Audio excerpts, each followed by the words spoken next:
Sabi ganun, ate, ipahilot natin, nabangga ko yung anak mo.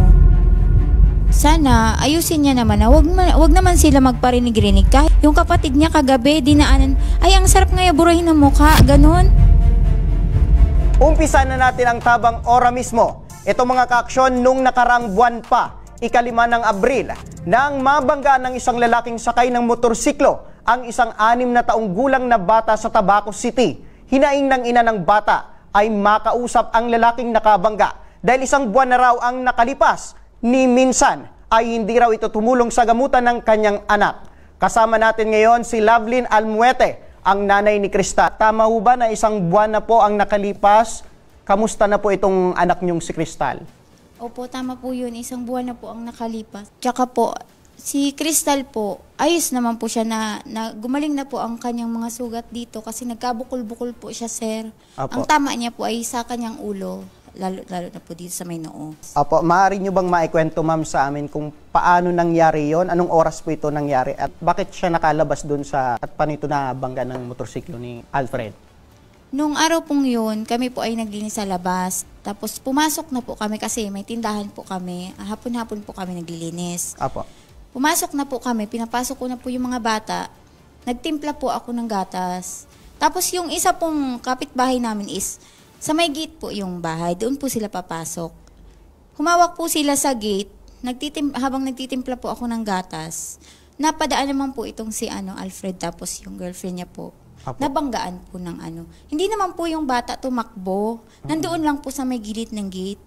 Opo. Opo. Pero itong bahay niyo, ma'am, talagang nasa, kumbaga, malapit sa highway or daanan dun sa Iskinita lugar? po, papasok na po siya, sir.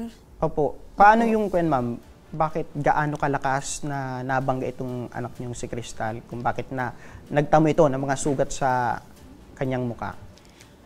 Nung araw daw na po yun, nagsabi po yung kapitbahay namin na yung nakabangga daw po ay nakiinuman doon sa tindahan sa labasan. Opo. 3 beses daw po yun sinundo ng kanyang girlfriend. Tapos hindi po pumunta.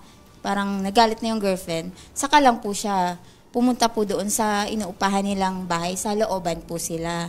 Tapos nung palabas na po sila, sabi nila pupunta daw po sila ng palengke noon. Nabanggaan po yung anak ko. Opo. Masasabi mo ba, ma'am, na mabilis yung pagpapatakbo nitong ni Alfred kung bakit tumilapon itong anak mo? According po sa sa narinig kasi ng mama ko, kasi malapit lang kami doon, yung tindahan namin, dikit lang po sa kalsada. Mabilis daw po yung takbo. Hindi naman po siya harurot, pero mabilis yung takbo. Nakita din po ng anak kong pangalawa. Opo. Nung mga oras na yun, ma'am, sino po yung kasama ng anak mong si Cristal? Meron ba sa kanyang nagbabantay nung mga oras na yun? Yung kapatid niya pong lalaki, tinitingnan po siya. Kasi bigla lang po silang lumabas ng gate kasi nagsasara-sarado sila ng gate. Opo. Kasi papasok sila sa isang bahay, katabi lang nung gate yung isang bahay. Tapos ikaw, ma'am, nasa loob ka ng bahay nyo, Nagtimpla nagtitimpla ng gatas para po, sa bunso opo. mong Sa anak. bunso ko po. Opo. Nung mga oras na yun na nakita mo na yung anak mo, nagkausap ba kayo ni Alfred nung mga oras na yun, ma'am, na nabangga itong anak mo? Nung nabangga po, umiyak po ng malakas yung anak ko para pong asong Apo. nabangga po siya yung niya, yung parang napasigaw siya. Sabi niya, mama, ganon. Tapos iyak na po siya, tumakbo po siya, bigla po siyang, after po ng bangga, tumakbo po siya papasok ng bahay. And then po, sabi ng mama ko, uy, nabangga niyo yung apo ko. Tapos sinundan po nung nakabangga po. Pumasok po sila nang doon sa bahay ko. Sabi ganun, ate, ipahilot natin, nabangga ko yung anak mo. Okay. Sabi, So, ibig sabihin, ma'am, kumbaga, ang gusto niyang mangyari nung pakabangga dito kay Cristal is Opo. ipahilot na imbes na itakbo sa ospital. opo, yun po yung kasi yung anak ko po is nagpakarga na po sa akin after po nun na nabanggaan. Pagkatapos niya pong umiyak, tumakbo po siya sa akin, papasok doon. Tapos, nagpakarga na po, hindi na po siya nagpababa nun. Tapos sabi ko, hindi ito madadaan sa hilot kasi po, duguan po yung anak ko, may mga dugo po dito, sugat-sugat po. Tapos bumukol po agad dito yung para po siyang may bato ditong nakausli. Talagang mabilis na lumaki yung... Opo, mabilis pong lumaki po yung Sabi ko, ang tama sa ulo. Kung sabi ko, kung sa katawan, wala naman akong kasi magkabarangay tayo. Sa ulo. Sabi niya, ipahilot natin. Hindi, dalhin natin sa ospital. Opo. Sabi ko, tumawag tayo ng tricycle or kung anong masasakyan natin. Sabi niya, hindi, pahilot natin. Tapos, natin, Sabi ko, ipa-blatter mo na ma. Sabi ko, ipa-blatter mo na sa barangay kasi nga nabanggaan. Para kako may record. Tapos, hindi naman siya gumalaw. Nandun lang siya sa gate, nakatayo. Sabi niya, o sige, idalhin natin sa ospital. Gumalan siya. Pero hindi naman po siya gumagalaw. Sabi ni mama, kailangan emergency kasi bata yan. Baka mamaya magdugo yung ilong. Apo, tas yung tama ni Crystal, isa ulo. Isa Talagang ulo. delikado yun, ma'am. Delikado nga Bilang po. ina, talagang kailangan mong ma-check or Opo. ma-double check na talagang nasa maayos yung Yes kalagayan po. ng anak mo. Pero itong si Alfred, talagang ini-insist na ipahilot lang. Ipahilot lang po. At sinasabi mo, ma'am, itong si Alfred is kabarangay mo lang. Kapurok mo po ba ito, ma'am? Hindi Malapit po. lang. Medyo malayo din po. Kailan mo naidala ito, ma'am, na ito si Crystal sa ospital? Nung after po nun, kasi sabi ko, hindi ito pwedeng patagalin kasi yung bata may dugo. Opo. Tapos bukol na. Sabi ko, dapat ipacheck agad ito. Tapos sabi ko, ayun naman yung nakabanggang motor. Isakay mo na ako dyan para samahan mo ako papunta sa ospital. Tapos anong nangyari, ma'am? Hindi po siya hindi po siya gumalaw. Sabi niya, ang sabi niya po, at least hindi ako tumakbo. Kumbaga lumalabas, ma'am, na wala talaga itong pakialam, itong si Alfred dun sa anak mo. Basta kung anong ipahilot lang kalagayan, daw po. basta ang gusto niya, mapahilot lang. Opo. Okay, nung naidala mo, ma'am, sa ospital, kamusta po yung naging resulta ng doktor dito sa anak mo? Pagpunta po namin ng ospital, ako na po yung naghanap po ng masasakyan. Nakiusap po ako kasi taranta na po ako eh. Kumbaga hindi man lang ito tumulong, ma'am, Hindi po. itong si Alfred na maghanap Nakatayo ng lang sasakyan po, yung opo. dalawa. Gaano ba kalayo, ma'am, itong ospital dun sa Barangay Pawa? Ilang meters din po, sir, kasi dadaan pa ng Bangkilingan, Panal, pag ganun pa po, sir. Kumbaga yun ay Opo. emergency ng mga Emergency oras po. na yun. Pero imbes na tumulong Opo, siya na opo. makahanap ng tricycle nyo or masasakyan nyo pa punta ng ospital, Gumanon wala lang siyang po ginawa. siya. Nakaganyan lang, ma'am, sa inyong Sabi niya, sa gate nyo. Opo, sabi niya, sige, ipa-hospital. Umuo nga siya, pero hindi wala naman siyang ginagawa. Opo. Siyempre, as a mother po, nasasaktan ako sa anak ko kasi nakita ko may masakit na yung, yung bukol-bukol na, yung mata niya gumano na. Tapos, dinala ko na po sa ospital. Apo. And then, after po nung nasa ospital na kami, nakakapila kami, matagal pa po mga 30 minutes pa po yon sa ospital. Tapos sabi po ng mama ko kasi nagpa-blatter na siya. Sundan nyo na yung mag-ina kasi nakita ko walang dala yung nanay na wallet. Apo. Siguradong mag-i-injection yun kasi may sugat yung bata. Kailangan anuhin nyo kasi kayo naman nakabangga. Tapos, maya-maya pa po nun Tapos, magawa 1 hour, nagpunta po sila sa ospital. Nagpunta siya. Apo. Tapos, sumunod naman siya. And then, after po nun, sabi niya, kung ano ngayon kailangan, sabi sa doktor, masyado marami kasi pong pasyente. Apo.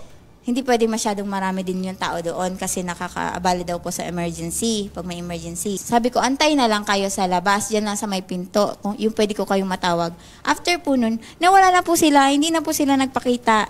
Maayos po yung usapan namin sa pulis. Nangako po silang, kinaumagahan, ipapasitis kanila. Tapos, nung nagpunta po ako nung kinaumagahan sa kanila, sabi niya, susunod po siya sa ospital. And then, sumunod nga po siya sa ospital. May kasama pa po siyang isa, sabi tiyuhin daw po. Yung sabi niya po sa akin, wala daw po siyang pera. Sabi ko, kung wala kang pera, di maghanap tayo. Kung i-estimate natin, ma'am, nasa magkano na yung naitulong ni Alfred? Hindi naman po yata hihigit sa 2,000 yun, sir. Apo. Kung sa gamot lang naman po. Opo, hindi po. And after Mga 1,500 nun, ma'am, lang yata po yun. After nun, ma'am, wala na kayong komunikasyon or kahit anong tulong na naibigay ni Alfred Wala sa na gamutan po. ni... At para sa kabilang linya ng telepono ngayon, nandito na si Miss Rebecca Sunga, ang Barangay Secretary ng Pawa, Tabaco City. Maitanong ko lang, ma'am, ilang beses na po nangyari itong pagpatawag nyo dito kay John at Lovelyn? Isang beses pa lang po, sir. Opo, kamusta po, ma'am, ng pag-uusap nilang dalawa? Sumipot po ba ito si John? Hindi po siya sumipot. Opo, kailan po sana yung pangalawang pag-uusap nilang dalawa? Hindi na po yun, sir, na ulit kasi po, kinabukasan po noon, naglalakad na po at saka ang alam ko po, parang mayroon silang usapan kasi after po nung nagpa-blatter po yung nanay ni Mrs. Almoite, nagpunta po sa akin sa house kasi nangyari po yung nagpa-blatter po is 5:48, kumbaga gabi na, nasa house na po ako. Kasi katulad kanina, ma'am, na tinatawagan namin si si Alfred ay sumasagot siya, pero ngayon hindi na siya sumasagot sa aming tawag. Kung ba itinatanggi niya ng makausap ito, sana lamang matawagan siya at maipaliwanag itong nirereklamo ni ma'am. Ganito po kasi sir, nung time po yun na nag-counter blatter si Alfred, ang nakalagay niya po dito, yung time daw po na nabangga na yun, parang pumunta din daw po sila sa ospital. Opo. Parang inalam nila doon kung anong nangyari sa bata. Hindi ko na po alam, wala na po kaming alam doon kung ano po yung naging usap-usapan na po nilang dalawa. Wala po nangyaring third hearing, sir. First hearing lang po na hindi nag-appear.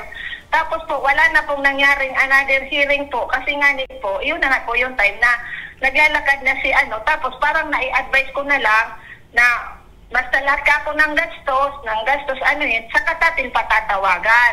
Ngayon po, hindi pa namin napapatawagan kasi nga, wala na sa akin bumalik. Pero hindi ko po alam kung anong nangyayari sa usapan nila kasi wala na po, hindi na po, yun nga po yung sabing may pulis, hindi na po namin alam yon. Sa tulong ng inyong barangay ay makapag-usap na itong dalawang si Alfred at si Lovelyn para kung anong medyos na pwedeng mangyari ay sa barangay na matapos, or hindi kaya kung in case na hindi po talagang umattend itong si Alfred, ay tutulungan na po namin itong si Ma'am Lovelyn na magsampa na po ng formal na kaso laban dito kay Alfred.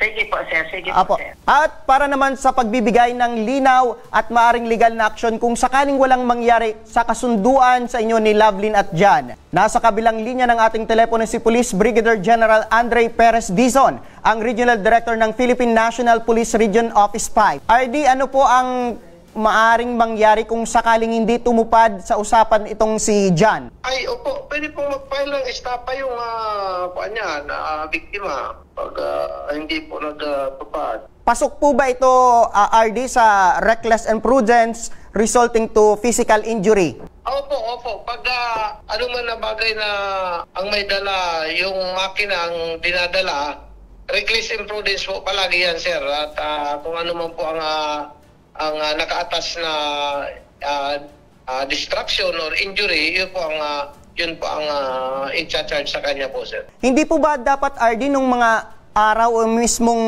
araw na nabangga po itong si Crystal, idinala agad ito sa ospital nitong nakabangga? Opo, sir. Dapat ganun po ang ginawa niya kasi ngayong matagal na, parang may intention na iwasan o takasan po, sir. Kaya tama po. Parang yun ang magpapa-aggravate doon sa circumstansya niya po.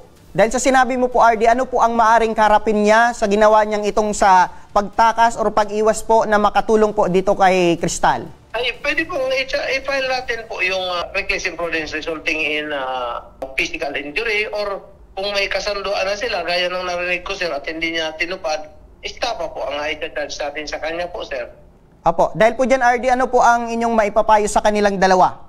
Ang unang-una, sir, kung sino pang po yung naka-aksidente, kilalanin natin na tayo ay nagkamali, ayusin natin po yung biktima. Kasi yun lang naman po ang hinihintay ninong biktima, yung i-acknowledge or panindigan, akuin yung unang-una yung gastos, yung pagpaayos ng gamit, kung ganun man may nasira.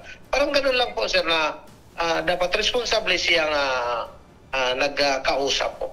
Opo, siguro RD, last na lang po, panawagan din po sa mga magulang na meron pong mga anak na binabantayan, especially yung mga nasa malalapit sa highway or mga daan. Ayo po, yung kalsada, tinatawag yan, sir, na beyond the commerce of man. So, pag-aari po yan ng lahat at lalong-lalo na kapag kalsada ay sa mga sasakyan dyan. Dapat paalalahanan, dapat ilayo po sila talaga dyan, yung mga minor de edad sa tabi ng kalsada po, sir. So yung mga magulang, guardians, o mga nakakakita, dapat sawayin po kaagad, sir. Apo, dahil po dyan, RD, maraming salamat po. Yan po si Police Brigadier General Andre Perez Dizon, ang Regional Director ng Philippine National Police Regional Office 5. Siguro balikan ko na lang, ma'am. Ma'am, sa ngayon po, ano po yung mensahe mo dito kay Alfred? Sana po harapin niya po yung mga responsibilidad na ng pagpapagamot po. Lalo na po ngayon na hindi po ako masyado nakakapagtinda dahil po binabantayan ko po yung bata mula po nung nagka-aksidente po. Sana ayusin niya naman na wag naman sila magparinig-rinig kahit yung kapatid niya kagabi dinaanan, ay ang sarap ngayon burahin ng mukha, ganun. Sana hindi ganon. Kasi wala naman akong pinarinig sa kanila eh. Gusto ko lang naman mapagamot yung bata. Yun lang naman po. Siguro kung nakikinig ka man ngayon sa amin, Alfred, ay mas mabuting tumulong ka dito sa pagpapagamot ni Crystal kasi responsibilidad mo na rin po ito kasi ikaw yung nakabangga dito sa bata para hindi na po tayo umabot sa pagsampa ng kaso laban sa'yo.